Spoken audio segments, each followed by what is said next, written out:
once again time to lay the smackdown here on the Kenikka Sports Show, and we had a bittersweet episode of SmackDown because on one hand, we are less than a week away from SummerSlam and the second biggest event of the WWE calendar, aside from WrestleMania, of course. And then we had the somber news last Thursday breaking right as you and I were about to go on the air and do some baseball trade rumor stuff. Yeah.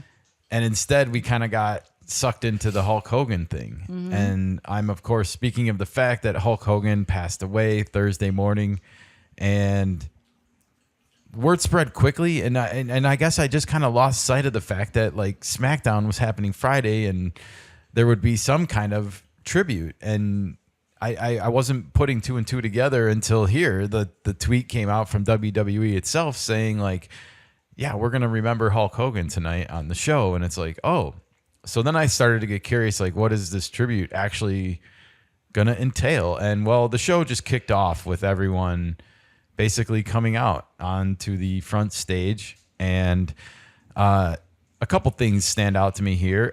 Triple H is there. Cody Rhodes is standing right next to him. And then next to Cody Rhodes is Sergeant Slaughter, everybody.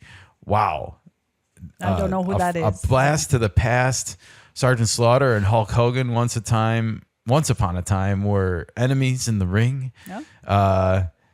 I think there was some like Iraq war propaganda storyline in 1990s. Hilarious. But Sergeant Slaughter also was a G.I. Joe action figure. Oh, cool. And like, so yeah, interesting like cross ties back then in the 80s that existed, but a real person nevertheless. But the crowd was pretty decent size. Yeah, and that's the entire SmackDown roster apparently is there. And then the other person of note to stand out is, of course, the mouth from the South, Jimmy Hart. You'll know him by his colorful jacket there in the front row because he always wears flamboyant stuff like that. And obviously he and Hulk, have a long history. He was quite emotional, more than anyone, I think, during this entire tribute to Hulk Hogan that happened on SmackDown. And Triple H came out and read somewhat of a prepared statement, but definitely felt heartfelt, or seemed heartfelt from Triple H here, and was the right person to do it. They wrestled against each other. I wondered, I never put this together until the other day, but Hulk Hogan, 2 H's, was Triple H trying to be just another HHH, I never realized that they have the same initials. Just Triple H has an extra one. Oh, well, he came after. But that's an interesting observation to me in light of all this. Triple H, of course, wrote a very heartfelt memorial to Hulk Hogan on Thursday, shortly after he passed away, and it was awesome. It was exactly what I think WWE should have released. There's been a lot of controversy over Hulk Hogan passing away, and a lot of people want to drum up old statements and things that happened, and I just don't like pissing on a person when they passed away. So here it is, the whole SmackDown lineup. And after this, we got a 10-bell salute, basically, which was the entire arena went quiet and they rang the bell 10 times over the course of about, probably somewhere in the neighborhood of 35 to 45 seconds. Okay. Why 10 times? It was just called a 10-bell salute. I never heard of it really before. Interesting. And, when it comes to like superstars in WWE, there's no one that's bigger than Hulk Hogan, at least that's passed away in my lifetime. I could probably argue Andre the Giant was the other. True. Like as far as celebrity. There's been definitely other WWF, WWE stars that have died, like Chris Benoit, Eddie Guerrero comes to mind for sure. But Hulk is a big one, and I don't know if they just came up with this 10-bell salute now, but perhaps we'll hear it again in the future when somebody else passes. Some of these big superstars eventually pass away, as they will. I thought it meant some like 10. He had 10 championships or something memorable like that, but it's okay. Nothing comes to mind. All right. However, after we got this whole public display, we then went to the video board, and WWE played this. I think it was around 6.5 minutes long video tribute to the immortal Hulk Hogan here, and I screen grabbed a few of these shots because it was just fun for me to take a stroll down memory lane. And by the way, this was narrated by Triple H, and if you haven't watched it, you should definitely go online and watch it. You should take a few minutes out of your day because you're going to learn a lot about Terry Hulk Hogan Balea that you never knew before. Okay. Including his bass guitar career that happened before he was a wrestler. So pretty cool stuff here. Here he is with Mr. T coming out for WrestleMania 1. Just such an iconic moment. And Hulk Hogan headlined. Look at the hair. I'm sorry. Yeah, like I said the other day, that I don't know if he ever had hair. And that's a great face. That, you know, this was after Rocky 3, and both of Mr. T and Hulk Hogan were in Rocky 3. Hulk Hogan was just towering over Stallone in that picture we saw. Like, so much. Like, everything you see in the ring, though, in that movie is pretty real. So Hogan was tall, and Stallone is not. Hogan is 6'7". And Mr. T looking pretty tall there as well. So don't pity the fool, as Mr. T used to say. And there's Hulk Hogan coming out with him in the red tank top. Now I'm wearing the yellow tank top today in tribute of Hulk Hogan. I got the blue bandana on for SmackDown, of course. But yeah, this was predating even the yellow tank top, Nika. So wow. Well, it's WrestleMania 1. It is. It wasn't a complete finished image right away.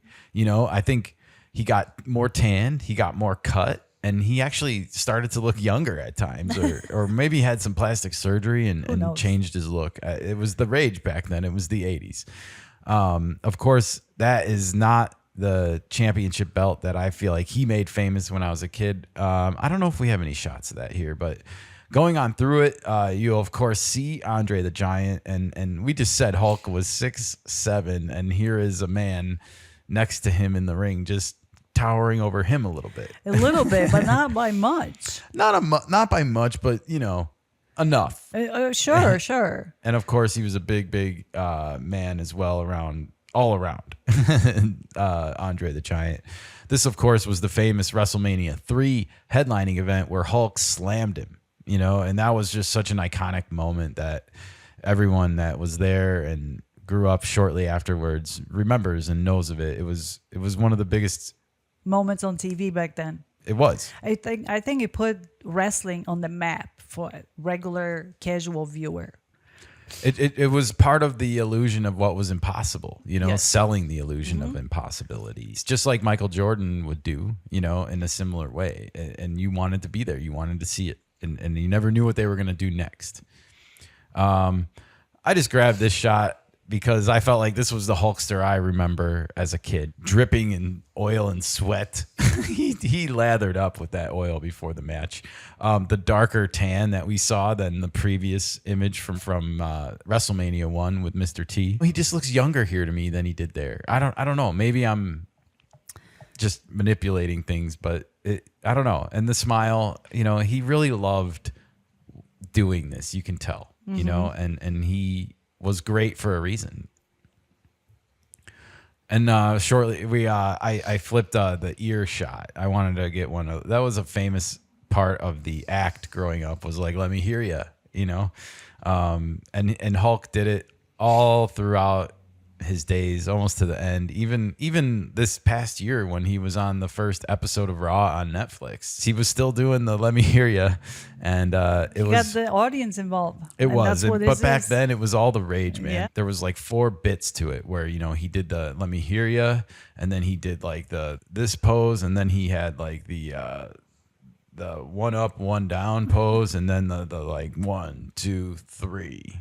All right, maybe I'll just get some video of him doing it so I don't have to embarrass myself when Nika inevitably asks me to cut a short of what I just described. Yeah. Because it's I don't know if people break it down like that. There was 4 bits to it, and I mean, you know, if you were there, you know it.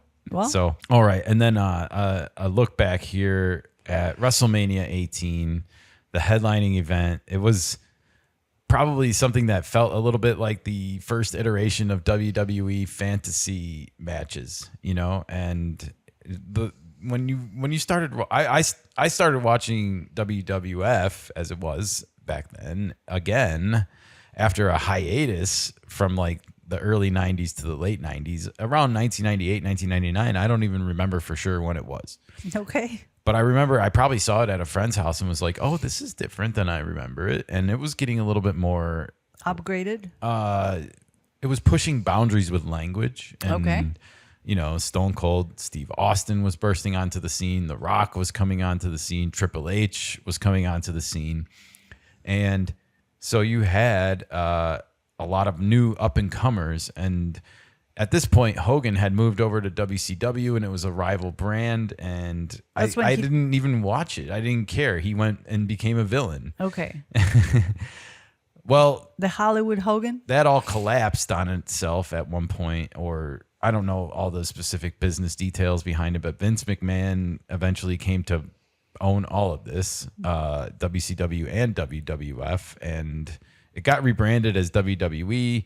But Hulk and his new posse of bad guys, Kevin Nash and Scott Hall, came over as the NWO, and we got this main event at WrestleMania 18, and this is one of the last ones I remember watching before this year when we started watching again, because that was probably about when I stopped watching, was shortly after this main event.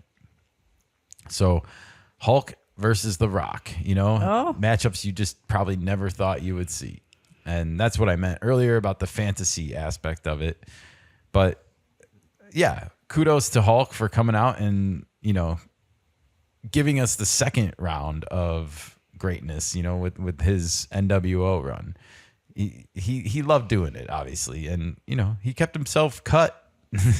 When you look back on this is 2002. This is 23 years, you know, before he passed away at the age of 71. So this is him at 49. Wow. And I guess that's where like the older stars came from, right? Or come from. You know, this is why John Cena is still doing it now. He's about the same age as Hulk is here in this picture with The Rock. So, and The Rock is 28 at this time in his life. So, right. And now you see Goldberg that had a fight recently. well, he's in like was But he's 57, even later. 58. Yeah, he's almost 10 years more than this. Exactly. So it even shows you how kudos to Goldberg for coming out and looking as cut as he did Yeah. in that matchup. And like, you know, like I said at the time, and I'll say it again, it's part of selling the illusion. And if you don't think it's easy, or if you don't think it's hard, then you're crazy. It is very hard. So kudos to Hulkster here for looking the way he did in the ring. Good stuff. Good video. Go check it out if you haven't seen it. It was awesome. But hey, one last time, let's just say farewell to the Hulkster. The big adios to you, sir. And thanks for all the prayers and the vitamins and the words of encouragement, the life lessons as a kid. You know, like I know shit went to hell later on in life, and some people want to take a crap on that right now after you died. And That's not yet right. you were a beacon of light for a lot of people growing up in the 80s and 90s. So How many people got involved into wrestling because of him? Tons. almost, well, Triple H said it, you know, all those people are there because of Hulk Hogan. And look how many people. He's right. Exactly. Look at how big of the people that showed up for the memorial. Yeah. With 1 day notice. Well, I think, like I said, that was the SmackDown brand, and I wonder if there will be more to come, even at SummerSlam. I guess that's a good place to leave this. Is like, are we done with the Hulk Hogan tributes with WWE? Was this it? It kind of feels like it should have been even bigger. You know, it feels like there should have been even more stars there. And yet, like, I don't know who to blame for that. If it's Hulk Hogan himself at this point of his life, or Vince McMahon, or just, you know, the nature of the traveling circus. Like I said to you the other day, it's like you either die a hero or live long enough to see yourself become the villain. And I think Hulk Hogan's story has somewhat ended like that. Okay, that's fair. But at the same time, when the people that showed up only had a little bit notice in advance. They didn't have days to plan the trip. Yeah, and I think WWE is handling all of this the right way, and shining a light on the good things that Hulk Hogan did throughout his life and how huge he truly, truly was. Yeah. All right, well, let's move on. We had some SmackDown wrestling actually happening, and SummerSlam is getting really, really close, and we have more and more matches being added, actually. And the next biggest thing, aside from Hulk Hogan, going on in the SmackDown universe was this men's tag team matchup. And I want to remind everyone, we had Rey Fenix and Andrade, one of our favorites, going up against the Wyatt Six here for those tag team championship belts. And these are just the men's tag team championship belts, not the world belts. These are the ones I'm accustomed to, used to seeing, like from Demolition when I was a kid. And they've been upgraded and evolved over the years, and they look good. I would like these hardware. Sure. I'm going to start this segment by saying that we have tried to get interested in the men's tag team division, and yet it's eluded us. It's failed to capture our hearts and interests, and that is until now. No? Because I'm interested, actually. You and are? Let's talk about what happened here on Friday night. This match went down as the finale on SmackDown, and Andrade and Rey Fenix won by disqualification. So they did not win the titles. Okay.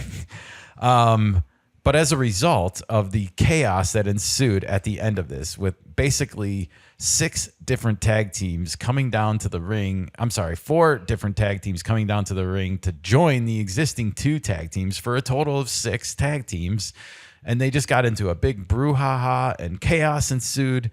Nick Aldis, the general manager of SmackDown, came down to the ring, Nika, and he had a microphone with him and made a huge announcement for SummerSlam that there will be a 6-pack tag team match at SummerSlam, and it is going to be a tables, ladders, and chairs match. Ooh, boy. That's a lot of action. It is. A lot of people in the ring. It is. And, I somewhat speculated the other day that we were not done seeing all the matches for SummerSlam yet, because when we recorded last, there was 9 matches on the card. And I think since then, a couple have been added, actually. So you said it. There was room for 2 more. That's what you were kind of ended with. Well, I think I said there was room for 2 or 3 more if they were going to go with 6 on each night. And I think we are getting pretty close to that now. So what is happening, though, with the tag team matchup at SummerSlam? Here it is. Here's the poster. We have these 6 teams duking it out. And I even wrote down all their names because I don't even know all these guys' names, to be honest. But we have the Wyatt Six. We have the Street Profits. We have the Motor City Machine Guns, DIY, hashtag, Fraxium, and Andrade and Rey Fenix. So these 6 teams are going to be going head-to-head at SummerSlam for the tag team championship belts. And oh, by the way, it's a tables and ladders and chairs match. So now I'm going to date myself. I was just talking about Hulk Hogan and The Rock facing each other at WrestleMania 18, and that was in 2002.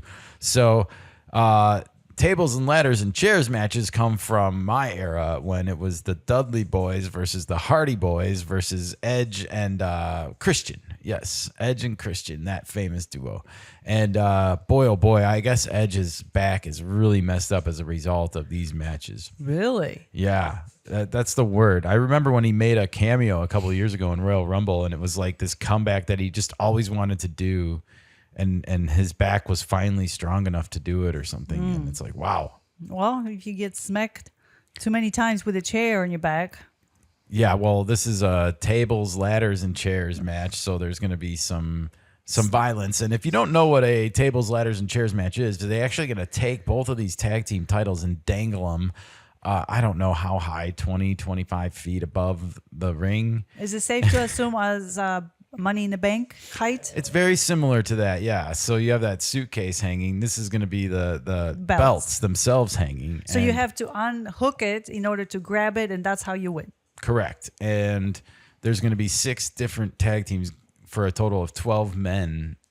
going for those 2 belts with tables, ladders, and chairs in the mix. A lot of chaos. It's going to be chaotic. And that's why I'm excited finally for the men's tag team division is, I guess I'm challenging these men to do something memorable and elevate their status within the company. They have to. They have to. You want to do some Hardy Boys, Dudley Boys, Edge and Christian type shit that's memorable. You got to do it. You know, this is your platform. You want to make me care about what you got going on in this company. You better start to show it now. Otherwise, I might just get rid of the whole division and bring in 6 new tag teams, at least to see what they can do on the mic, because this needs to change. Yeah. So I hope that some people get elevated here. Yeah, I agree with you. That we can't follow the storyline long enough because there is no storylines. When you think about it, it's like we are better than you. Or it's just been boring, it's very boring. And it's been like, it just hasn't captured me. I don't know how else to put it, but we need to see some stunt work here, and we need to see some craziness and some memorable performances. Well, we have Ray Phoenix over there, so there will be some high flying aspect to it, and elevation by the ladders and chairs. Well, and Andrade was in the Money in the Bank matchup, and he's got some experience in this type of warfare.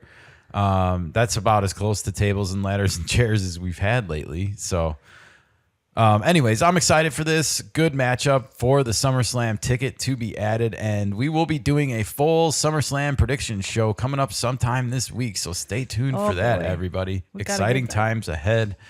All right, let's move on, because we had more happenings on SmackDown, and we had a SmackDown segment of sorts where Cody Rhodes came out solo and did a promo for his upcoming match with John Cena at SummerSlam for the WWE Undisputed Championship belt. And rematch. Start to get excited, everybody. This is actually going to be the Sunday night main event. So this is night 2 main event, and some interesting things going on here in this promo. One thing I want to say at first is Cody Rhodes did honor Hulk Hogan here when he came out just on his own.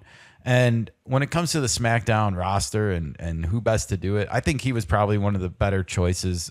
He has not only the matching blonde golden hair, although he has way more on the top of his head, but he's a big superstar like Hulk Hogan, and probably the biggest for sure on SmackDown. Yes. So a good voice to come out and pay some more self-tribute to Hulk Hogan. But the promo quickly moved on to the important business at hand, which is the matchup with John Cena.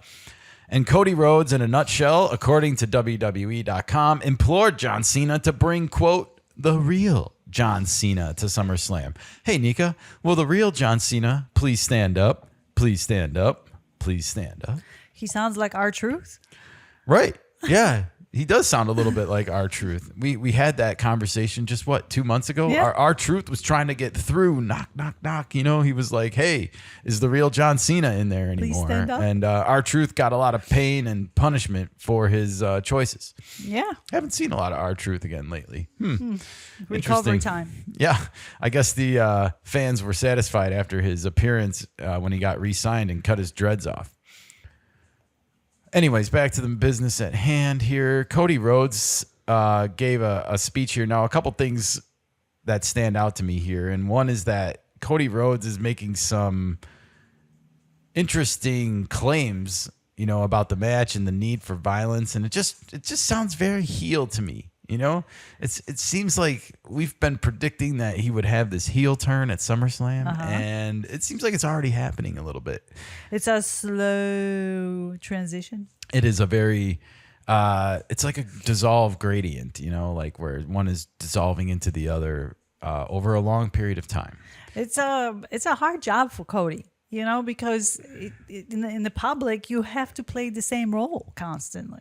Indeed. And he is a big megastar, like we just talked about. And so, right now, everyone cheers him and applauds him and gives him fan pops and everything like that. He doesn't get any boos. And I think that could all be changing very, very quickly, as we've seen too. That can happen very fast. I think Cody Rhodes will be a great heel. Yeah, me too.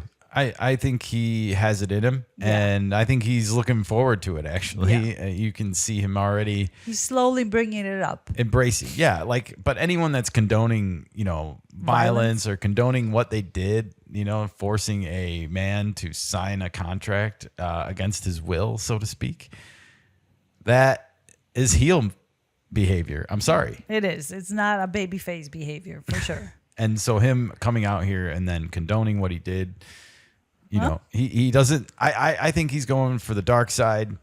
That's just my opinion. But we'll have some predictions about this matchup coming soon. Where do you think things are heading? Oh, I'm with you. I believe Cody will turn heel. I just don't know if Rock's going to be there or not. Well, yeah, we can address. We've heard rumors online that Rock is not going to be at SummerSlam. And I don't know how to take rumors in the WWE world, because I feel like it's sort of like the MLB trading deadline, Nika, where people are just putting out some smoke to distract people while they go for the fire over here. That's true. And, you never know. You never know with WWE. They obviously keep things pretty close to the chest, especially the higher up you go. And the higher the change, or if Cody is going to turn heel. Nobody's going to say it and come out and say this. No, nobody's going to do it. But I'm excited to see how it all plays out. And like I said, it's a week from today that we're going to see this matchup. The whole SummerSlam is starting in like 5 days, in 5.5 days from now. So wow, pretty crazy. It's right here. Corner. And we got a Raw and a SmackDown to get through before that even comes again. And predictions. So, oh boy. All right. Well, one other minor note to get to from SmackDown was this nugget, and Jade Cargill did a little promo backstage. Wound up getting replay. It was a quick promo, and then Chelsea Green wound up kind of inserting herself into the interview while the camera was still rolling, because Jade had walked away at this point. And she was being her ditzy self, as I'll call it, because that's her character. Shtick. Yeah. And Jade wound up coming up right back behind her again, was standing behind her as she insulted her. Sorry, I don't think I said that right. Let's try one more time. Chelsea was rambling on the mic and wound up saying some disparaging words about Jade Cargill, just as Jade had decided to walk back up behind her. And so in doing so, Jade got a little fiery and pissy, and they wound up having a match right then and there, a spur of the moment match on SmackDown. Now, Jade won this match pretty easily, but that did not stop the Secret Hervis from getting involved, of course, the Chelsea's protection, which led to a interesting moment on SmackDown, which was Tiffany Stratton came down and actually helped defend Jade Cargill from receiving extra punishment. So some sportsmanship from Tiffy time here. And they have SmackDown. a match together coming up in SummerSlam for the championship. Yes, which is, sort of a contrast from the men's division as we've seen it lately presented to us, because, of course, Jey Uso had those rib injuries beat up on before his match with Gunther, and Gunther was just more than happy to sit back and laugh. In fact, they made a promo about it almost every single week about how Jay, why are you helping your friends, Jay? You're not a champion, Jay. And now Gunther's champion. So there's something there. Yeah. And then I feel like in the men's division, of course, you had the whole betrayal by John Cena on Cody Rhodes to get the title shot in the first place, and then to steal the title. All this has led John Cena into a very dark place, and here we see the opposite. Yeah, women went the other way. Interesting. That's not the nature of women, is it? To be this non-vindictive. Oh, women are very vindictive. So is this what is that play here? What's with the sportsmanship? Well, it's smoke before the fire. Ooh. Does this allude to maybe Tiffy time retaining? Or maybe. I don't know, but I think it might happen. It's a 50-50 chance. I don't want to make predictions right now. I couldn't help but notice the difference in contrast here. There was a lot of difference. The men's and the women's division, Now Naomi She didn't care. She went the way of the men's division. She stole the title basically at Evolution, and will have her own problems at SummerSlam Of to course. deal with. But man, the women's card at SummerSlam is impressive. I'm excited for a lot of the matchups, and I'm excited to do some predictions. And if I'm correct, all the matches on Sunday are for championship. There's always a belt on the line on Sunday. I'm not sure about Saturday. There's a lot of belts on the line Saturday too, because we have but not CM all. Punk and I don't remember if Tiffy Time and Jade I think are on Saturday. Oh, okay. Well, either one, but Sunday card has all championship belts. Okay. Saturday is a mixed bag. We'll revisit the nights and all the matchups. I mean, there's a lot of title matches. You know, Yes. there's Jacob Fatu and Solo Sikoa. There's now this 6-pack men's tag team matchup. There's a 4-pack, a fatal 4-way for the women's tag team belts. That's true. There is a Intercontinental Women's Championship matchup. There's an Intercontinental Men's Championship matchup. There's a U.S. Championship men's matchup. There's a U.S. Women's Championship matchup next week on SmackDown, the day before SummerSlam.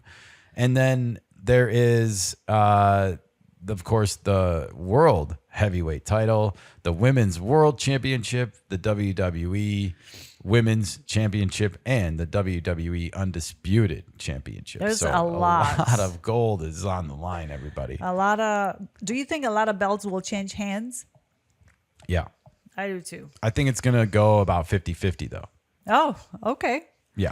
All right. I do expect some retainers, and I expect some winners. Fair enough. It's Indeed. going to be interesting, that's for sure, and chaotic. And I really hope the tag team delivers. Men's tag team.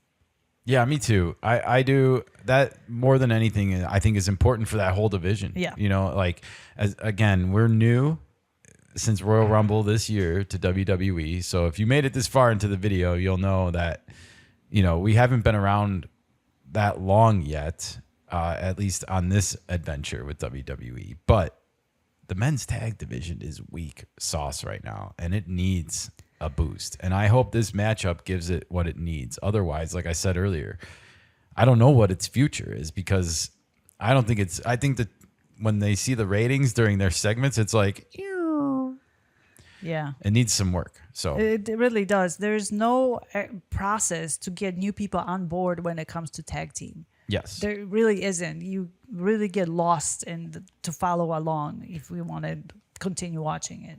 we do. And so we do also have the men's World Tag Team Championship belts are on Raw now with the Judgment Day. Okay. So we'll wait and see if anything happens with that this week on Raw. I don't know if we're done adding matches or not to SummerSlam, but stay tuned, folks. We'll be here following it all and keeping you posted on a busy WWE week and weekend to come.